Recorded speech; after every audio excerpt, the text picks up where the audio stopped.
Friends, ఈరోజు గుంటూరు వారి స్పెషల్లో మన రెసిపీ వచ్చి తీపి గుమ్మడికాయ కూర అండి. ఇది తీపి గుమ్మడికాయ మనకి ఎలా దొరుకుతుంది, ఇలా చూసుకోండి. మార్కెట్లో తెల్లగా కూడా ఉంటాయి, మీ ఇష్టం ఏదైనా తీసుకోవచ్చు.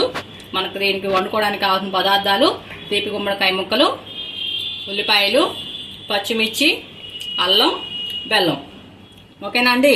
ఇప్పుడు మనం ఈ రెసిపీ ఎలా చేయాలో చూద్దాం. ముందుగా ఒక బాండీ తీసుకొని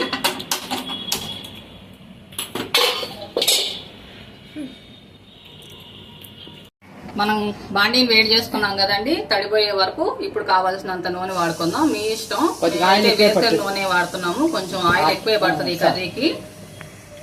నూనె వేడెక్కాక పోపు దినుసులు వేసుకుందాం. నూనె వేడెక్కింది. ఇప్పుడు మనం ఆవాలు, పచ్చెనగపప్పు, జీలకర్ర వేసుకున్నాం కదండి. ఇవి దోరగా వేయించుకోవాలి. ఫస్ట్ మన పోపు కొంచెం రంగు మారాలి, పచ్చెనగపప్పు, అప్పుడు మనకి దోరగా వేగినట్టు అర్థం అవుతుంది. దోరగా వేగిన తర్వాత మనం ముందుగా రెడీగా పెట్టుకున్నట్టువి ఉల్లిపాయ ముక్కలు వేసుకుందాం.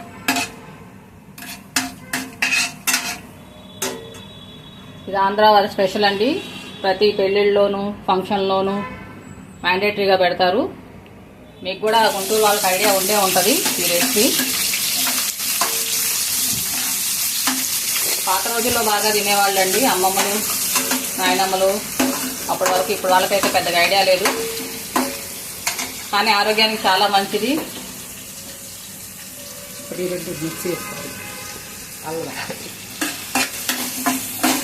మనం కొద్దిగా పసుపు వేసుకుందాం ఉల్లిపాయల మీద. ఇది ఉల్లిపాయ దోరగా వేగే లోపు మనం ముందుగా పెట్టుకున్నటువంటి పచ్చిమిరకాయలు, ఈ అల్లం మిక్సీ పట్టుకుందామండి. బరగ్గా పట్టుకోవాలి, మెత్తగా కాదు, కొంచెం కచ్చా పచ్చగా పెట్టుకుంటే టేస్ట్ బాగా ఉంటుంది. సో మనం ఇప్పుడు దీన్ని మిక్సీ పట్టుకుందాం. అది వేగే లోపు ముక్కలు అక్కడ నలుగుతాయ. మీరు కట్ చేసి వేసుకున్నా పర్లేదు, ఇలా నలుగుతాయంటే ఇలా వేసుకున్నా పర్లేదు. నేను కొంచెం కట్ చేసుకుంటున్నాను. అల్లం కొంచెం గట్టిగా ఉంటుంది కదా.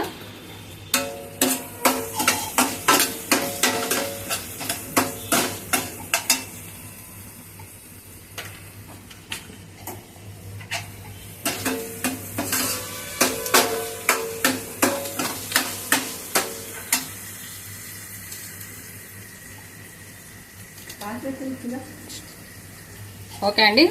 ఇప్పుడు ఇగో మన అల్లం వెల్లిగడ్డ, సారీ అల్లం పచ్చిమిర్చి బాగా అలవాటు కదండి. అల్లం వెల్లిగడ్డ వేసుకోవడం వచ్చేస్తూ ఉంటుంది, కాబట్టి చూసుకోండి. మనకు మొక్కలు ఇలా కనిపిస్తున్నది కదా, మెత్తగా పేస్ట్ అల్లే కాకుండా వాటర్ ఏమి వేయకండి. జస్ట్ మనకి బరకబరకగానే పచ్చగా వస్తే చాలు. ఇప్పుడు మనం ఈ పచ్చగా పెట్టుకున్నటువంటి అల్లము పచ్చిమిర్చి పేస్ట్ వేసేద్దాం. దీని ఉన్న పచ్చి వాసన కూడా బాగా ఉల్లిపాయలతో పాటు వేగి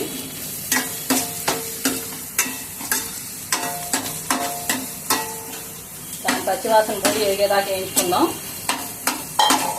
తీసుకున్నాం కదండి, మనకు కమ్మటి వాసన వస్తుంది ఇక్కడికైతే వేగినట్టు. ఇప్పుడు మనం ముందుగా తరిగి పెట్టుకున్నట్టు గుమ్మడికాయ తీపి గుమ్మడికాయ ముక్కలు వేసుకున్నాం. ఇవి కొంచెం పెద్ద ముక్కలు వేసుకోవాలండి, చిన్నగా వేసుకుంటే బాగోదు.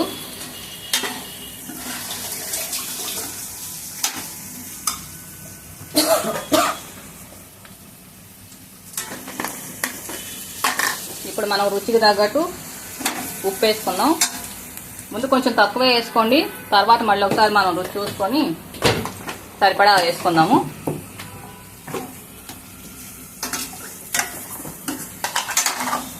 కొంచెం అల్లం పచ్చిమిర్చి వేసాం కాబట్టి కారం కొంచెం తక్కువ వేసుకుందాం. మేమైతే సంబార్ కారం వాడుతున్నాము దీనికి. మీ దగ్గర పచ్చికారం ఉంటే పచ్చికారం కూడా వేసుకోవచ్చు, కొంచెం మేము తక్కువ వేసుకుంటున్నాం. ఇప్పుడు బాగా కలుపుకొని ముక్క బాగా పట్టేటట్టు ఉప్పు కారం మనం ముందుగా పెట్టుకున్నటువంటి పేస్టు ముక్కలు బాగా పట్టేటట్టుగా కలిగి పెట్టుకున్నాం.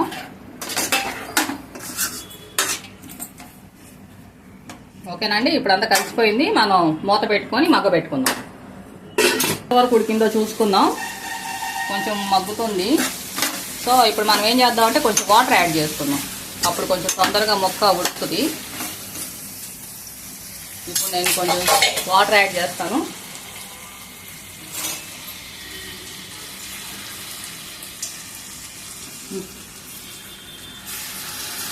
నేను ఒక చిన్న టీ గ్లాస్ అంతా వాటర్ పోసానండి. ముందైతే చూద్దాం ఎంతవరకు వచ్చినాయో ముక్కలకి లెక్క. నాకు అనిపిస్తుంది ఇంకో గ్లాస్ పడుతుందని, సో ఇంకో గ్లాస్ కూడా యాడ్ చేస్తాను.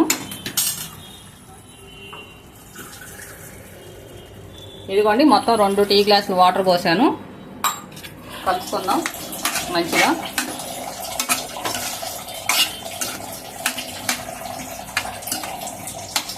ఇప్పుడు మళ్ళీ మూత పెట్టి మగ్గ పెడదాం. పొయ్యి సిమ్లో పెట్టుకోండి, కొంచెం చూసుకోండి అదైతే, ఎందుకంటే వాటర్ పోసాం కదా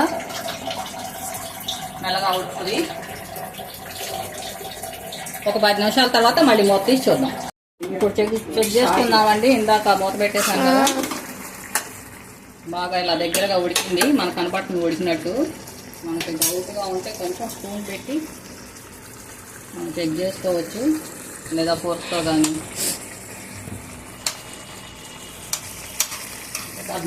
ఉడికిపోయింది, ఇలాగా ముక్క మెత్తగా అయిపోయింది.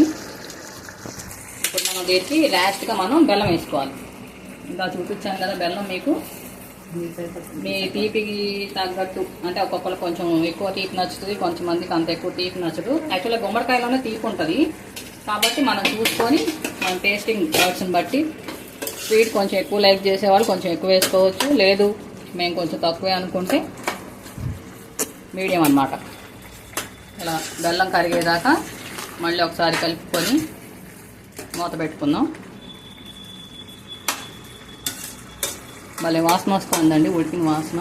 కూర అయితే భలే యమ్మీగా కనిపిస్తాను చూడడానికి కూడా. మీరు ఒకసారి ఉప్పు కారం కూడా చెక్ చేసుకోండి, మీ రుచికి తగ్గట్టు ఉప్పు కారం కూడా. ఒక్కొక్క రుచి కదండి. ఓకేనండి, ఒకసారి మళ్ళీ మూత పెట్టుకుందాం. బెల్లం కరిగిపోయి కూరలో కలిసిపోతుంది. మొత్తం అయిపోయిన తర్వాత మళ్ళీ ఒకసారి చూద్దాం. మళ్ళీ ఒకసారి మనం ఫైనల్గా కర్రీని బెల్లం కరిగిందా లేదా అని నాకైతే ఎక్కడ కనిపించట్లేదు. బెల్లం ముక్కలు ఆల్మోస్ట్ కరిగిపోయినట్టే.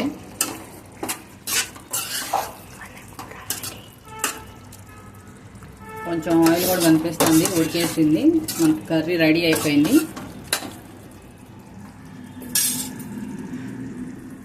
ముక్క కూడా చూసారా ఎంత ఈజీగా వెళ్ళిపోతుందో. ముక్క కూడా ఉడికిపోయింది, రెడీ అండి. ఇక మన కూర గుమ్మడికాయ, తీపి గుమ్మడికాయ కర్రీ గుంటూరు వారి స్పెషల్ రెసిపీస్లో. మీకు కూడా మా రెసిపీ నచ్చినట్టయితే లైక్ చేయండి, షేర్ చేయండి, సబ్స్క్రైబ్ చేయండి. ఈ కూర మనం చపాతీలో అయినా తినొచ్చు, అన్నంలో అయినా తినొచ్చు, ఇంకా బాగా ఇష్టం అనుకుంటే ఒట్టిగా కూడా తినొచ్చు, నాట్ ఏ ప్రాబ్లం. మీరు కూడా నచ్చితే కనుక మా గుంటూరు వారి స్పెషల్ అయినటువంటి తీపి గుమ్మడికాయ కూర చేసుకొని మీరు కూడా టేస్ట్ని ఆస్వాదించండి. Thank you for watching.